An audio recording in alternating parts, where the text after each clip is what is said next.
ব্যবসা বাণিজ্য আর জনশক্তি রপ্তানি সহ নানা ক্ষেত্রে সহযোগিতা বাড়াতে 10টি চুক্তি ও সমঝোতার স্মারক সই করেছে বাংলাদেশ ও কাতার। মঙ্গলবার দুপুরে প্রধানমন্ত্রীর কার্যালয়ে কাতারের আমির ও প্রধানমন্ত্রী শেখ হাসিনার উপস্থিতিতে এসব চুক্তি ও সমঝোতার স্মারক সই হয়।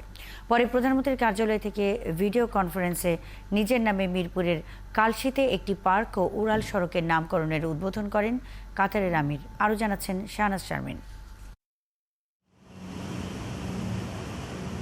মধ্যপ্রাচ্যে বাংলাদেশের অন্যতম শ্রমবাজার কাতার, যেখানে কর্মরত প্রায় 4 লাখ বাংলাদেশি।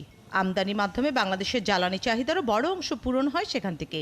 এমন সুসম্পর্কের মধ্যেই ঢাকা সফর করেন কাতারের আমির Sheikh Tamim bin Hamad Al Thani. সফরের দ্বিতীয় দিন সকালে যান প্রধানমন্ত্রী কার্যালয়ে। প্রথমে একান্ত আলোচনায় বসেন প্রধানমন্ত্রী শেখ হাসিনা ও কাতারের আমির। 1, 2, 3 ঢাকায় জমি জিতে নিন 100% ক্যাশব্যাক সহ 20 কোটি টাকার পুরস্কার। প্রতিনিধি পর্যায়ের বৈঠক শেষে চুক্তি স্বাক্ষর অনুষ্ঠান।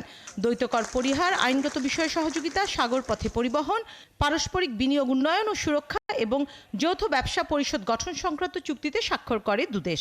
এছাড়া শ্রমশক্তি, বন্দর পরিচালনা, উচ্চশিক্ষা ও বৈজ্ঞানিক গবেষণা, যুব ক্রীড়াক্ষেত্র ও কূটনৈতিক প্রশিক্ষণে সহযোগিতা সংক্রান্ত সমঝোতা স্মারক সই করে বাংলাদেশ ও কাতার।